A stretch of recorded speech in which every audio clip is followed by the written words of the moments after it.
My son asked me to sign a tax form. Then my accountant found the second signature. My son Marcus brought me a tax form on a Sunday afternoon and said it needed my signature before a deadline. He had highlighted one line and pointed to it so quickly that I almost signed without reading the rest. Almost.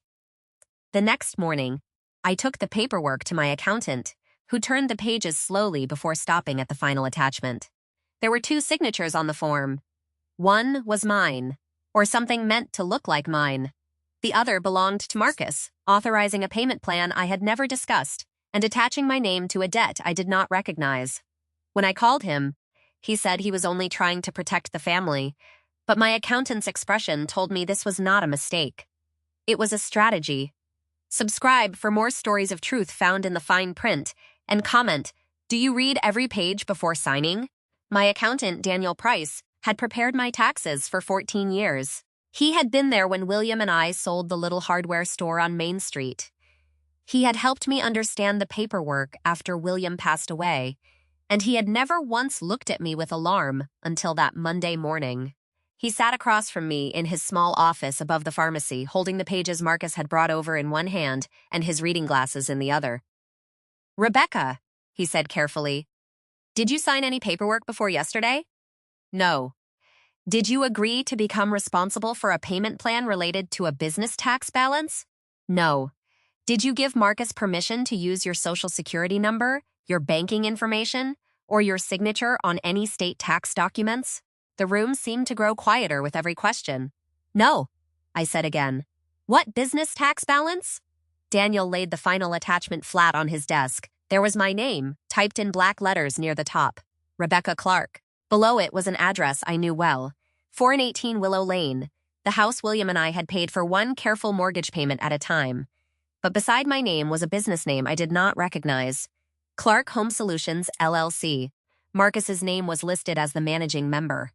And under a section labeled Responsible Party, someone had typed my name again. I stared at it until the words blurred. "Marcus has a business?" I asked. Daniel's mouth tightened. "Apparently. He registered one about 18 months ago." I knew Marcus did landscaping work when he could get it.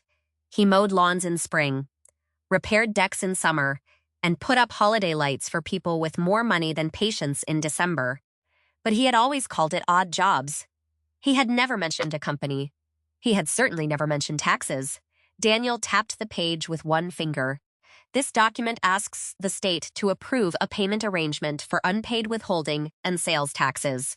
It says the business cannot make the payments without support from a responsible household member." "A responsible household member? It appears that is how they described you." My face grew hot. I had spent most of my life being careful with money because William and I never had much room for carelessness. I knew what it meant to stretch a dollar. I knew what it meant to leave a coat on the store rack because the furnace repair came first. But I had never missed a tax payment. I had never owed the government money. I had never put my name on anything I did not understand. Daniel turned to the last page. This is the part that concerns me most. At the bottom were 2 signature lines. The first said taxpayer or responsible party. The signature above it was meant to be mine. It had the same looping R I had used since high school, the same sharp little mark at the end of Clark. But it was wrong in the way a photograph of your own front door can be wrong when someone has painted it while you were away. The second line said authorized business representative. Marcus had signed his own name. Not in secret. Not by accident. He had signed it clearly, confidently, with the same heavy slant I had seen on birthday cards, and the thank you note he once gave William after we helped him buy his first used truck. Daniel leaned back in his chair. "Your signature may have been copied from another document," he said. "The payment plan also contains an authorization to pull money from an account ending in 6621. I opened my purse with trembling hands and took out my checkbook. The account ending in 6621 was mine. For a moment I could not speak. Then I thought about Sunday afternoon. Marcus had arrived just after 2 o'clock with a grocery store rotisserie, chicken under one arm, and a manila folder under the other. He kissed my cheek, set the chicken on the counter, and said he had brought dinner because he knew I had been living on soup again. That was not true. I had made myself baked chicken and green beans the night before. But Marcus liked to speak as if my ordinary life had become a crisis the moment William was gone. He was 42 years old, broad-shouldered like his father, with a smile that could still make me remember the boy who used to hide fireflies in a jar beneath his bed. There had always been a softness in him when he wanted something. It was not the softness of kindness exactly. It was the softness of someone who hoped charm would make questions disappear. He had been struggling for several years. First, there was the truck loan. Then a partner who disappeared after taking a deposit from a customer. Then an injury to his wrist that kept him from working for several weeks. Every problem had a reason. Every reason came with a promise that things would be different once he got through the next month. I had helped where I could. I paid his electric bill one winter when the heat was about to be shut off. I covered part of his rent after the landscaping company he worked for cut his hours. I bought school shoes for his daughter Maya when he told me her mother was late on child support. Each time, Marcus looked ashamed. Each time, I believed he was. That Sunday, he spread the papers across my kitchen table as if they were no more serious than a coupon circular. "Mom, I need one signature before tomorrow," he said. "What is it?" "Just a tax form. Nothing scary. My accountant said it needs to be done fast, or the state will add more penalties." I looked at him. "Why would I need to sign your tax form?" He exhaled through his nose and gave a small laugh. "It's not like that. It's just because you helped me last year. Remember when you gave me that money after the truck broke down? The accountant listed it as family support, and now they need you to confirm it wasn't income. Why didn't you tell me about this before?" "I didn't know it would be an issue. Honestly, Mom, I thought they would just leave me alone." He slid the top sheet closer to me. One line was highlighted in yellow. "Signature of supporting family member." He handed me a pen. "Right there. I've already filled out everything else. There are moments when a mother sees the child she raised, even after that child has become a grown man with graying hair at his temples." I saw Marcus at 10 years old, standing beside William in the garage, trying to hold a wrench too big for his hand. I saw him at 17, asking for gas money before a school dance.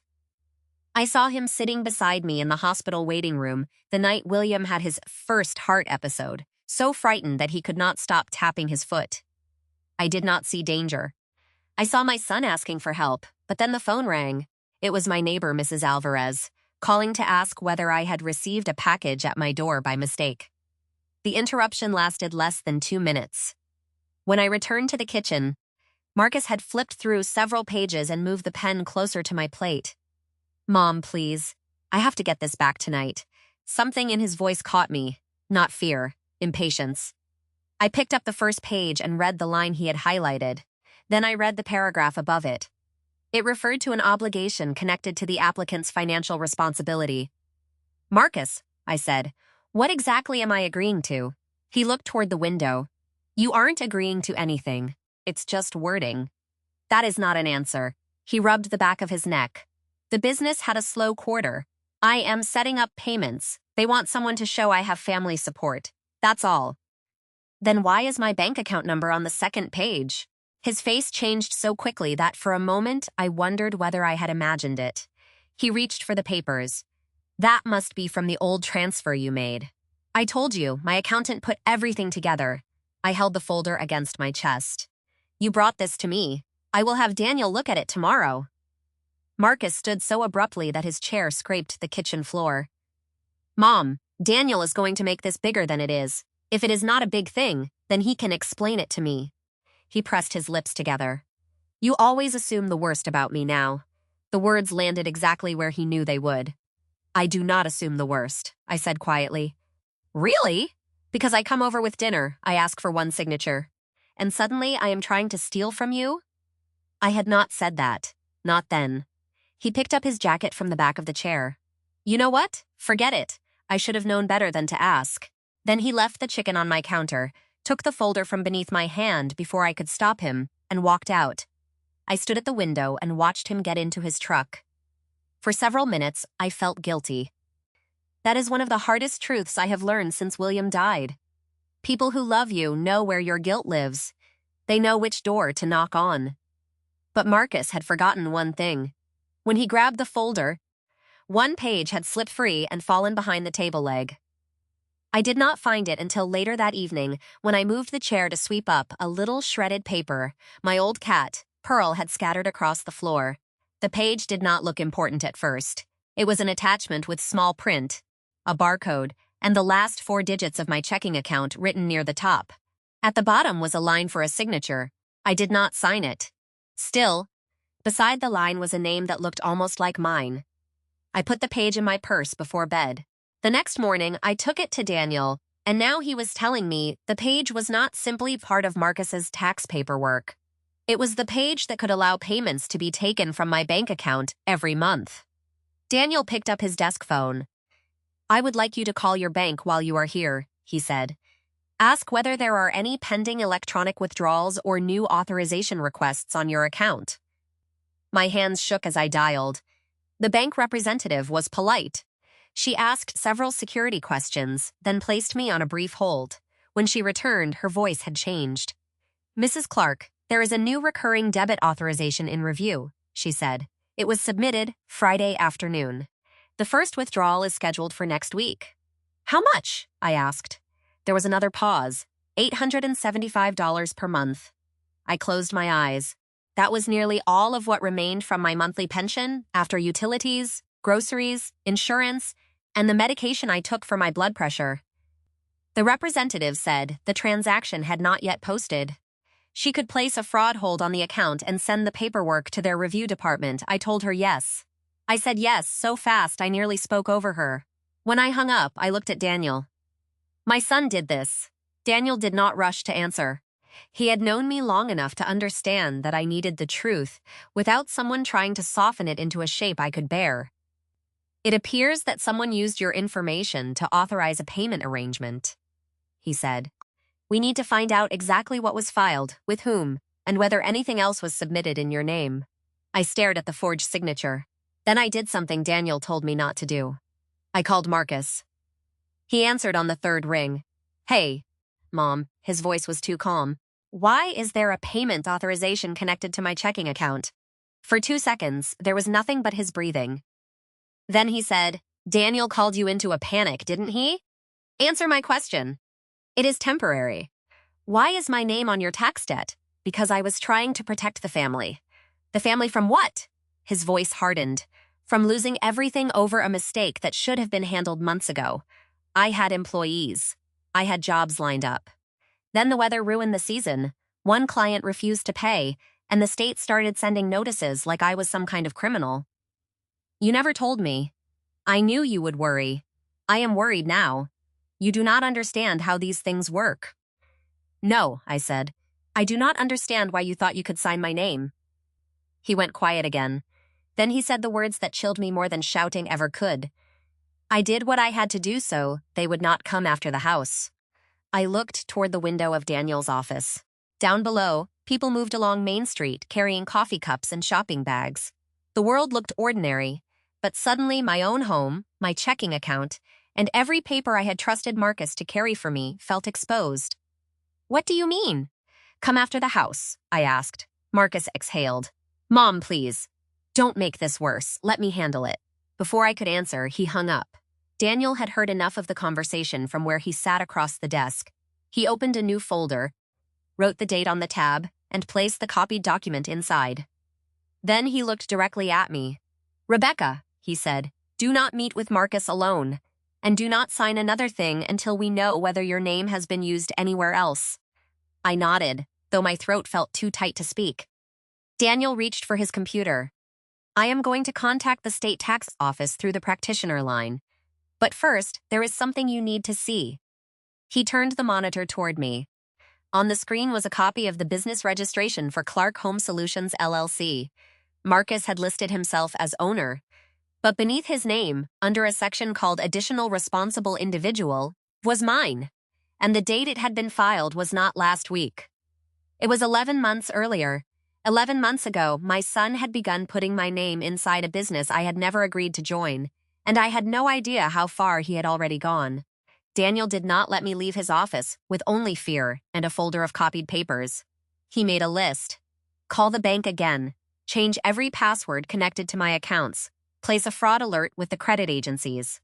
Request copies of every document filed under my name. Do not answer Marcus's calls unless someone else was present. Do not throw away a single envelope, email, note, or receipt. The list was practical, calm, almost ordinary. But there was nothing ordinary about realizing your child had been building a second version of your life without telling you. By noon, Daniel had reached the state tax office through a professional line reserved for accountants. He put the call on speaker after asking whether I was comfortable with that. A woman named Mrs. Holloway introduced herself as a compliance specialist.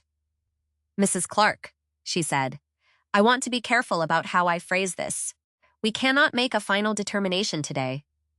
But based on the documents your accountant has described, your identity may have been used in connection with a business account." "Am I responsible for the debt?" I asked. "No liability has been confirmed against you at this time," she said. "The account is being flagged for review. We are suspending the payment plan request while we verify the signatures and supporting information." I held the edge of Daniel's desk. "What information did they use, Ms.?" Holloway explained that Clark Home Solutions had filed amended business information nearly a year earlier. The first filing listed Marcus as the sole owner. The amended filing added me as an additional responsible person. "There is a copy of a driver's license attached to that filing," she said. My stomach dropped. I kept a copy of my driver's license in the blue metal file box in my hall closet. William had always believed important documents should have a paper copy, even after everyone else started keeping things on their phones. The file box had been opened last winter. Marcus had helped me sort through papers after the pipes beneath my kitchen sink leaked. He had carried old folders to the dining room table and told me he would make things easier. At the time, I had been grateful. Now I could see him lifting the lid of that blue box while I stood at the sink, distracted by the sound of dripping water and the smell of damp cabinet wood. "Could you send the copy to us?" Daniel asked Ms. Holloway. "Yes," she said. "The account file also contains a contact email and a phone number used for the electronic payment request. We will include those records in our response to your signed authorization." My hands became cold. The phone number belonged to Marcus. Daniel had already found it on the payment plan attachment. But the email address was worse. It was mine. Or at least it looked like mine. RebeccaClark.axhelp@gmail.com.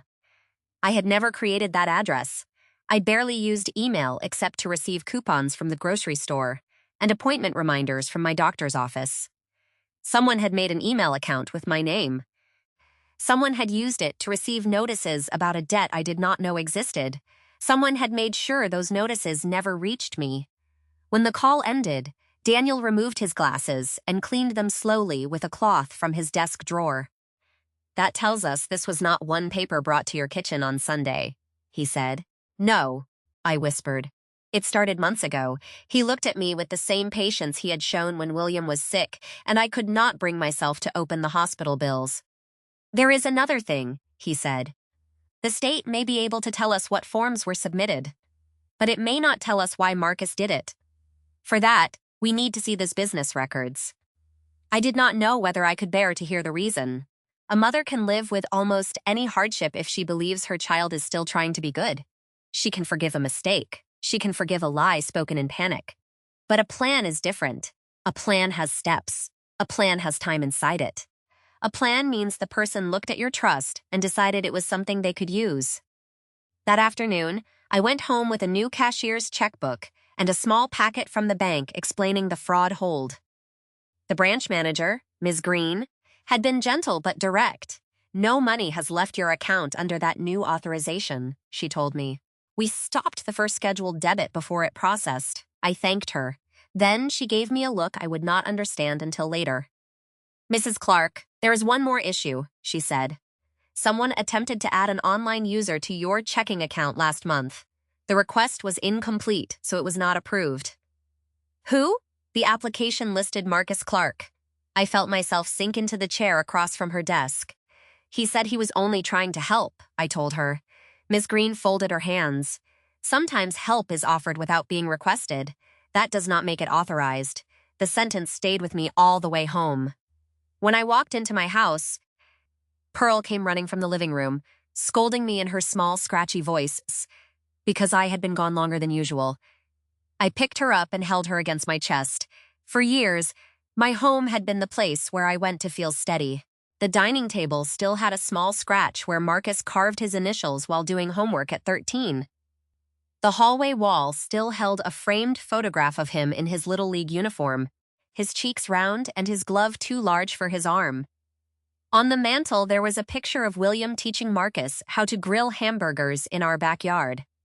Everything in that house reminded me of a boy I loved, and somewhere inside it were the papers he had used to make himself part of a business I had never seen. I went straight to the hall closet. The blue metal file box sat on the top shelf behind the extra blankets. It was heavier than I remembered. I carried it to the kitchen table, set it down, and opened it carefully. There were folders marked home insurance, medical, bank, taxes, and William. At first, everything looked exactly as it should. Then I noticed the tax folder was thinner. I knew because I had kept every return Daniel prepared, every receipt, every notice, every confirmation number. William used to tease me about it. "If the world ever ends," he would say, "Rebecca will be the only one with an organized filing system." I searched through the folder twice. My 2024 state tax return was gone. So was the letter from the county recorder that had arrived after William died, confirming the house was still titled only in my name. I sat down hard in my kitchen chair. The missing papers were not random. My tax return showed my Social Security number. The county letter showed the legal description of my home.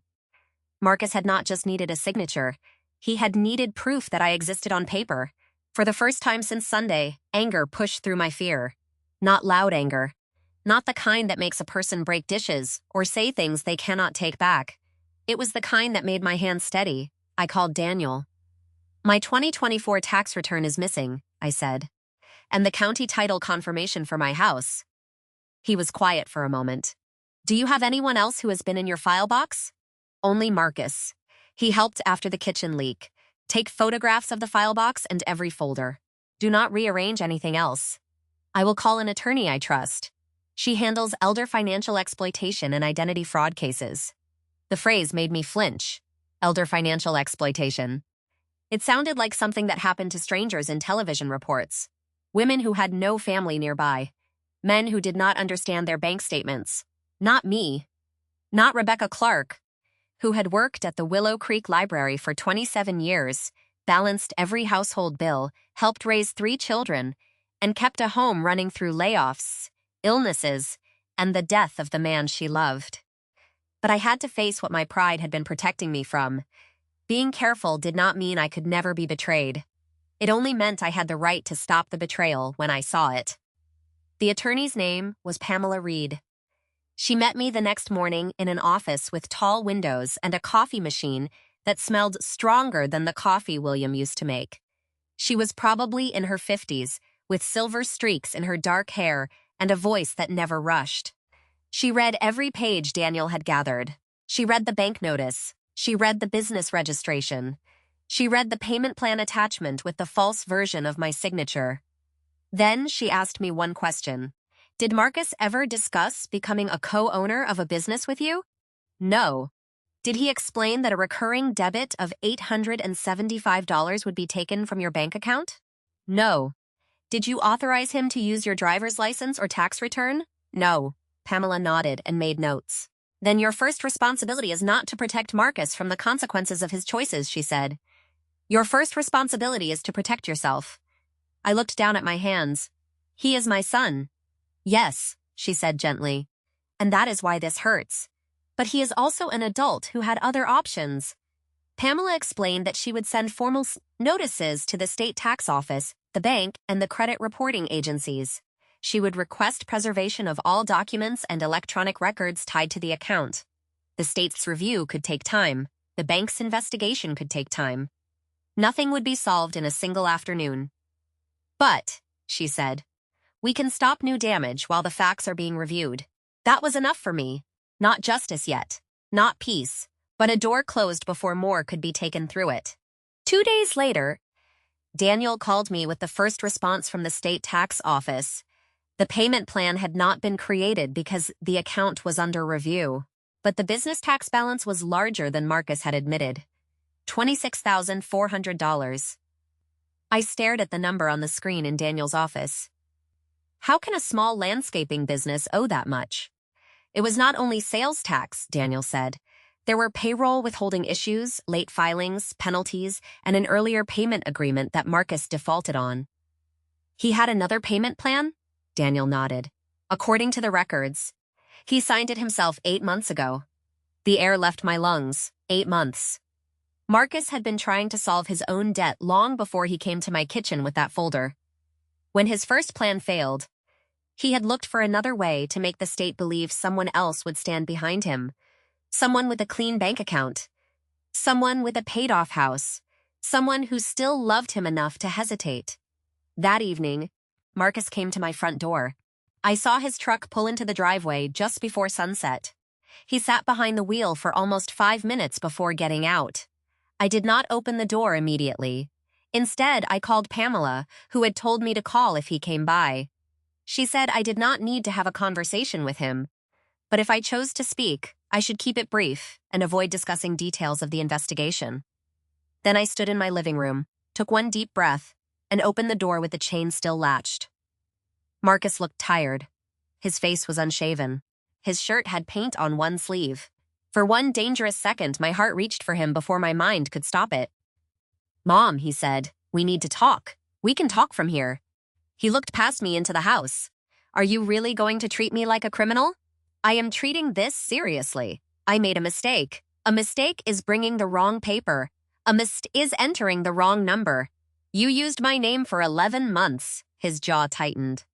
"You do not know what happened. Then explain it." Marcus looked down at the porch boards William had built with his own hands. He had helped his father stain those boards when he was 16. "I was trying to keep the business alive," he said. "I had people depending on me. You had me depending on you to tell the truth. I was going to fix it." When he did not answer, I felt something inside me settle.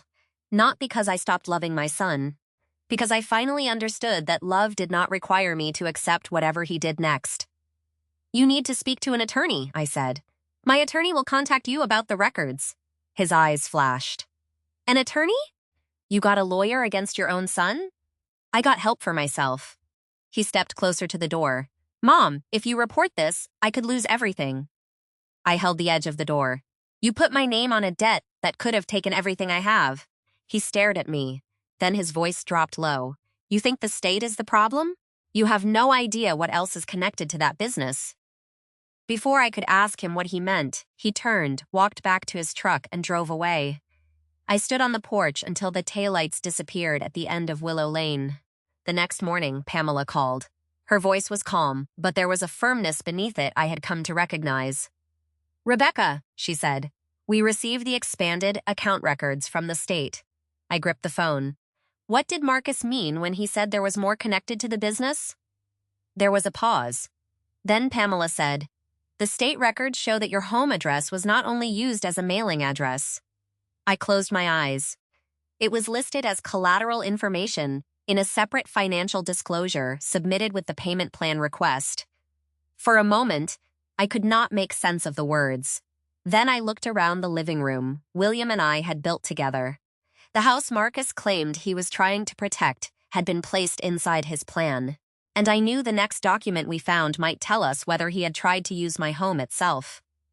Pamela asked me to come to her office the following morning. By then, I had barely slept.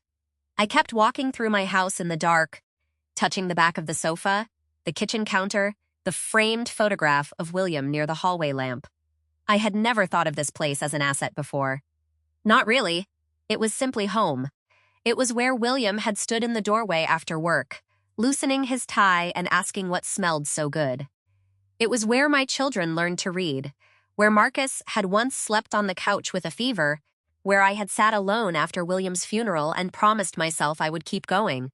But Marcus had seen numbers, equity, collateral, a way out of a debt he had created. Pamela had the expanded state records waiting when I arrived. Daniel Price sat beside me at the conference table, and Ms. Holloway from the state tax office joined by phone. Pamela put a document in front of me, This is the financial disclosure Marcus submitted with his payment plan request, she said. At the top, Clark Home Solutions LLC was listed as the applicant. Below it, under available household assets, was my home, Willow Lane's residence. Estimated value, $286,000. Estimated equity, $286,000. I stared at the page. There was no mortgage on my house. William and I had paid it off 6 years before he died. We had celebrated by ordering takeout from the little Italian place downtown and eating it on paper plates because neither of us felt like doing dishes. Marcus knew that. He had been there that night. He represented this property as a family resource available to support the business, Pamela said. The good news is that the state did not record a lien against your home. The bad news is that this document was part of an effort to make the business appear financially backed by you. I looked at the line beneath the property information.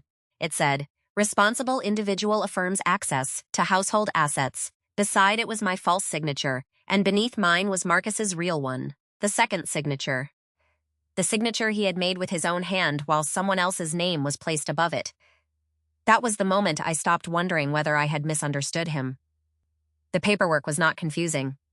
It was not rushed. It was not a family favor that had gotten out of hand. It was a document designed to make a state agency believe I had agreed to use my paid-off home and my retirement income to rescue Marcus's failing business. Ms. Holloway spoke gently through the phone. Mrs. Clark, our review team found several inconsistencies. The email account connected to your alleged authorization was created from a device also used to access the business tax account. The recovery phone number belongs to Mr. Clark. The financial disclosure was uploaded from the same account. Can you prove he did it? I asked. We can confirm how the documents were submitted and what information was used, she said. We have referred the matter to the appropriate investigative unit. They will determine next steps. The words did not give me the immediate comfort I had hoped for. There was no dramatic announcement, no officer at the door, no sudden confession that made everything easy. There was only a process, a real process. Slow, careful, and built around records.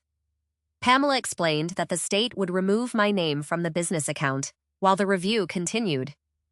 The bank had already confirmed that no payment had been taken from my checking account.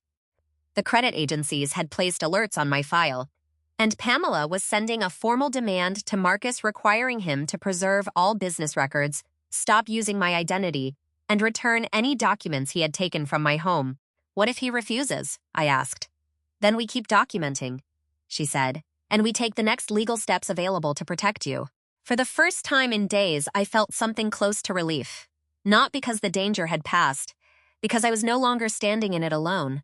That afternoon, I changed the locks on my file cabinet and installed a small lockbox inside my closet for my passport, tax returns, home records, and bank information. I felt foolish doing it at first. Then I reminded myself that caution was not foolish. Trust had been broken. I was allowed to rebuild it differently. 3 days later, I received a call from a woman named Lydia Barnes. She said she had worked briefly as Marcus's payroll assistant the previous fall. I'm sorry to bother you, Mrs. Clark, she said. Your attorney contacted me about the business records. I thought you should hear this directly from me. I sat at my kitchen table with the phone pressed to my ear.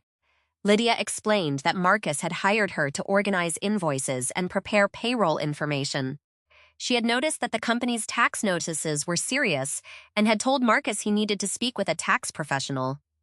At first, he said he had family help, she told me. Then he showed me a document with your name on it. What did he say? There was a pause.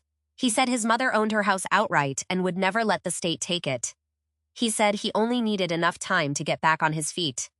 I could not speak, Lydia continued, her voice strained. I asked him whether you knew. He said, she doesn't need all the details. She'll sign what I put in front of her if I tell her it's for taxes. The silence that followed felt heavier than any accusation.